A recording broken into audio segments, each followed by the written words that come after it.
Hello and welcome to Idea TV News Update. I am Miracle Obi. We begin with the headlines. Nigeria backs China's Global Governance Initiative at SCO. IPAC Disability Commission seeks stronger inclusion for persons with disabilities. NIMET seeks sustainable funding to boost weather services. Lagos State launches Maiden Eco Art and Craft Competition. APM Terminals launches Female Empowerment Program. And away from Africa, the PM KEIR STARMER sacked Ambassador Peter Mandelson over EPSTEIN scandal. And in health global crisis, more children are now obese than underweight. In business, federal government, International Solar Alliance launched $500 million fund. And in sports, Chelsea charged with 74 financial breaches. And now the news in full. The federal government of Nigeria has expressed appreciation to China for the launch of the Global Governance Initiative, a diplomatic proposal aimed at improving global operation and multilateral institutions. The announcement was made during the Shanghai Cooperation Organization Plus meeting held in Tianjin, China, as part of preparations for the 80th anniversary of the United Nations.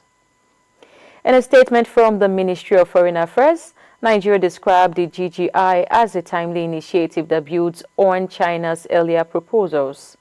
The Global Development Initiative, Global Security Initiative, and Global Civilization Initiative. The GGI prioritizes critical global issues such as climate change, digital equality, emerging technologies, and calls for a stronger respect of sovereign equality, rules of law, and multilateralism. Nigeria also welcomed the initiatives focused on people-centered governance and results-oriented actions. As the African largest democracy and an advocate for multilateral reforms, Nigeria said it sees the GGI as aligning with its national development goals, Africa's Agenda 2063, and its commitment to strategic autonomy. The country reaffirms its readiness to collaborate with nations across the global south to drive inclusive governance, especially in the new frontiers like AI, cybersecurity, outer space, while promoting a more equitable and sustainable international order. Moving on, the Interim Party Advisory Council, IPAC, has called for closer collaboration with the National Commission in Persons with Disabilities to advance inclusive and enforce legal entitlement for persons with disabilities in Nigeria. During a courtesy visit to NCPWD headquarters in Abuja, Comrade Abdulkarim Okolo, IPAC's director of IPDS, stressed the urgent need to fully implement the Disability Rights Act, particularly the 5% employment and intervention quota allocated to PWDs in government agencies and parastatals. Okolo urged the Commission to support ongoing efforts to sensitize the disability community about the continuous voters registration exercise to enable greater political participation. He also called on political parties to reserve legislative seats for Nigerians with disabilities and push for broader systemic reforms, including increased funding for the NCPWD, dedicated military and paramilitary recruitment quotas for relatives with PWDs, and mandatory publication of PWD employment data by government institutions. Responding on behalf of the Executive Secretary, Ikem Uchebulam, Director of Compliance and Enforcement at NCPWD, emphasized the need to enforce existing legal provisions in the interest of inclusivity. While expressing commitment to the delegation's demand, he noted that some proposals will require legal amendments. Uchebulam also reaffirmed that the Commission's advocacy for additional ministerial slots for PWDs and acknowledged that limits fundings remains a major obstacle to achieving the Commission's full mandate.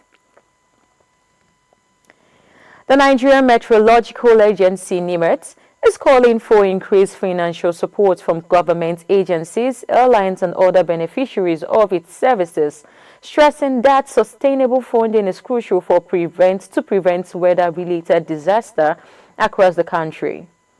Speaking during the 2025 Stakeholders Engagement Forum in Lagos, NIMET Director General Professor Charles Anasoke warned that the agency can no longer rely solely on government subvention to meet the growing demand for weather and climate services that support key sectors like agriculture, aviation, and infrastructure. He highlighted the agency's ongoing efforts to expand its services despite limited resources, noting recent achievements such as the certification of 5 Nigerian airports to international standards: Enugu, Lagos, Kano, Port Harcourt, and Abuja. He urged stakeholders to invest in critical infrastructure, personnel training, and digital tools needed for accurate forecasting and early warning systems. The official from the Nigerian Airspace Management Agency and the Nigerian Safety Investigation Bureau echoed concerns over climate change, citing raising risks of flight disruptions, infrastructure damage, and increased operational costs. The forum emphasized the urgency of cross-sector collaboration to address climate risks, particularly in aviation. NSIB Director General Captain Alex Bada Jr. praised NIMET's seasonal climate prediction for supporting disaster preparedness, especially in transportation and emergency response. Stakeholders at the forum agreed that building a resilient climate infrastructure requires collective investment and actions, with a focus on translating early warnings into proactive safety measures nationwide. Moving on, the Lagos State government has unveiled the inaugural Eco Arts and Craft competition for secondary schools and tertiary institutions across the state, aimed at discovering, nurturing, and showcasing the creative talents of students. The announcement was made by Damilola Ayinde Masho, Special Assistant to the Governor on Tourism, Arts and Culture. During a press conference at Alausa Ikeja, Masho emphasized that while classroom learning is essential, platforms like these competitions provide a vital space where creativity can thrive, hidden skills can be revealed, and passions transformed into productive careers. The competition is designed to foster creativity among young people, promote entrepreneurship in creative sector, and celebrate Lagos' rich cultural heritage through both modern and traditional artistic expressions. It also seeks to develop skills that support sustainable economic growth and innovation in the state.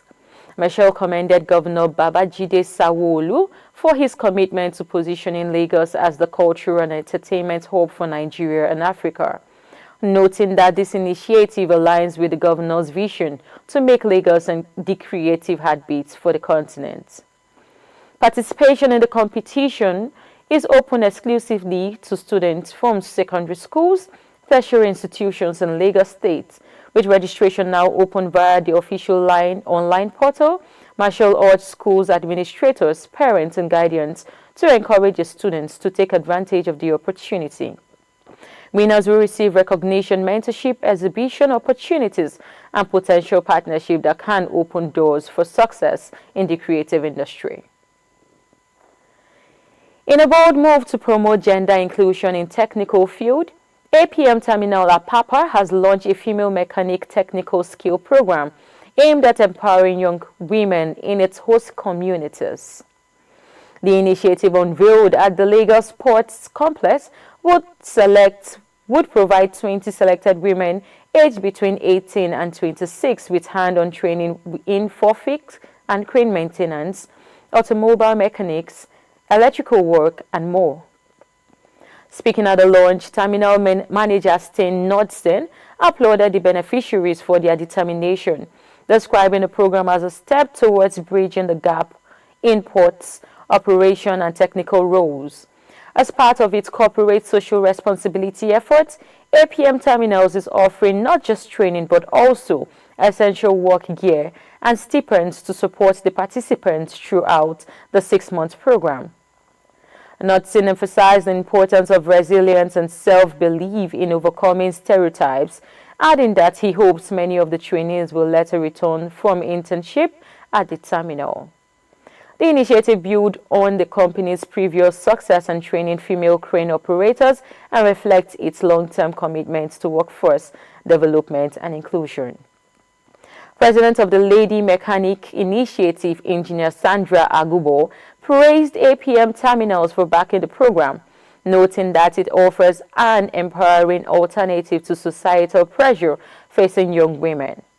She highlighted the need for female participation in Nigeria's increasingly automated industry and stressed that the training is not just about technical competence, but also personal growth and confidence.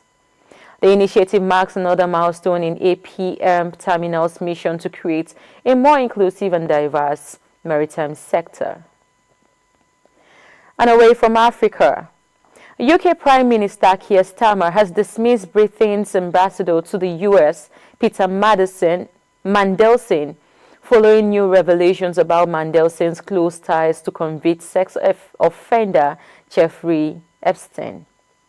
The decision came after leaked email revealed Mandelson expressed support for Epstein during his 2008 persecution, including encouraging him to fight for early release and describing him as a best pal. The Foreign Office announced that Mandelson was withdrawn with immediate effect, citing a material difference in the extent of relationship that was previously known.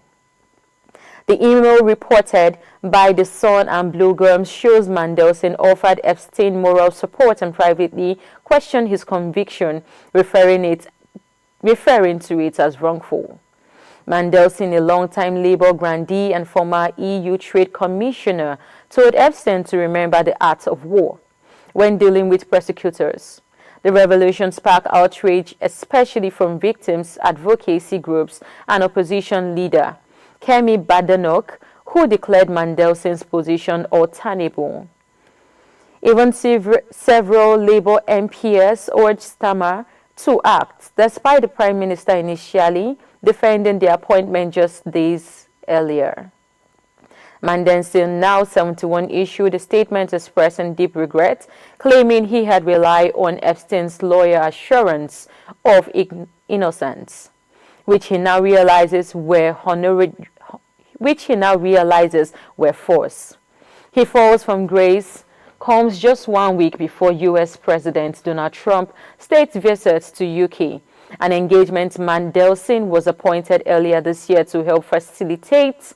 The scandal threatened to cast a shadow over diplomatic preparation and raises fresh questions about vetting practices and high-level political appointments. We'll go on a quick break now. The news continues when we return.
Welcome back. If you're just joining, this is Idea TV News Updates. Now the rest of the news. In health, a groundbreaking 2025 UNICEF Child Nutrition Report has raised alarm over a global nutrition crisis, revealing that for the first time in recorded history, more children and adolescents are living with obesity than underweight. According to the report, 391 million children, 1 in 5 globally, are overweight, with 42% of them classified as obese, the most severe category. The number of overweight school-aged children has more than doubled since 2000, rising from 194 million to 391 million. The report attributes these dramatic shifts to the widespread consumption and aggressive marketing of ultra-processed food and sugary beverages, particularly in low and middle-income countries, which now accounts for over 80% of overweight children. Exposure to unhealthy food marketing has reached alarming levels, with 3 out of 4 young people globally reporting they saw junk food advertisements within the previous week. These patterns are forming early. Many children between 6 to 23 months lack basic nutritious food, while adolescents are consuming soft drink, salty snacks, and sugary items at high rates. UNICEF warns that without bold systematic action, the world faces a future burdened by chronic disease, rising health costs, and deeper inequality. The report calls for urgent reforms to protect children's diet, including regulating food marketing, promoting nutritious alternatives, and addressing food system inequalities. As the nutrition landscape undergoes a historic transition, UNICEF stresses the need to reshape food environments before the current generation faces a lifetime of preventable health issues. And moving on in business, the federal government of Nigeria, in collaboration with the International Alliance, has launched a $500 million distributed renewable solar energy Nigeria fund aimed at accelerating solar energy deployment across the country. The announcement was made following a formal agreement signed by Nigeria's Minister of Power, Chief Adebayo Adelabu, and ISA Director General Ashins Kanan during the 7th Regional Committee meeting for Africa held in Accra, Ghana. The 3 years action plan will support solar expansion through regulatory reforms, advocacy, and strategic investment in renewable energy technologies. According to the Ministry of Power, the DRE Nigeria Fund would focus on scaling solar solutions in key areas such as agriculture, rooftop installation, and mini-grid deployment. Additionally, the initiative will support the creation of Solar Technology and Application Resource Center. Minister Adelabu emphasized that the project goes beyond providing lights, stating that this decentralized renewable energy system are crucial for powering development, energizing school clinics, small businesses, and agricultural production, while also enabling digital inclusion in undeserved communities. The project is part of Nigeria's broader clean energy and electrification strategy, aiming to reduce dependency on fossil fuel and disclose electricity access gap nationwide. Adelabu noted that each solar system deployed has the potential to transform lives, enabling a child to study at night to empowering irrigation system for farmers. The partnership also signaled growing regional cooperation on renewable energy, as Ghana and the Gambian signed similar agreements at the same forum. Nigeria hopes to lead the charge in creating sustainable jobs and resilient infrastructure through this initiative. And finally, in sports, the Football Association has charged Chelsea Football Club with 74 breaches of financial regulations, mostly related to agent payments made between 2010 and 2016. The alleged violation occurred during the ownership of Russian billionaire Roman Abramovich, who oversaw a highly successful era of the West London club before selling it in May 2022 to a consortium led by Dodd Bolhe, Clearlake Capital. The FA has given the club until September 19 to formally respond. In a statement on Thursday, Chelsea acknowledged the charges which stem from historical financial reporting irregularities that the current ownership claims to have discovered during due diligence check before the takeover. Upon confirming the discrepancies, the new owner said they self-reported the issues to the FA and other relevant football authorities.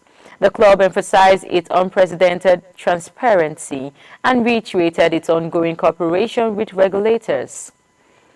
This latest charge follows a €10 million fine from UEFA in 2023 over similar irregularities during the Abramovich regime. The former owner was sanctioned by the UK government in 2022 for alleged ties to Russian President Vladimir Putin, the invasion of Ukraine. Meanwhile, a €2.5 billion fund from the club's sales remains frozen as the UK government and Abramovich continues to disagree over how the proceeds should be used. And that is all we have for you on Idea TV News Updates. Before we go, here's a recap of the headlines. Nigeria backs China's Global Governance Initiative at SCO. IPAC Disability Commission seek stronger inclusion for persons with disabilities. NIMET seeks sustainable funding to boost weather services. Lagos State launches Maiden Eco Art and Craft Competition. APM Terminals launches Female Empowerment Program. And away from Africa, PM KEIR STARMER stacks Ambassador Peter Mandelson over EPSTEIN scandal. And in health global crisis, more children are now obese than underweight. In business, the federal government International Solar Alliance launched $500 million fund. And in sport, Chelsea charged with 74 financial breaches. Do not forget to follow us across all our social media platforms with Idea Television.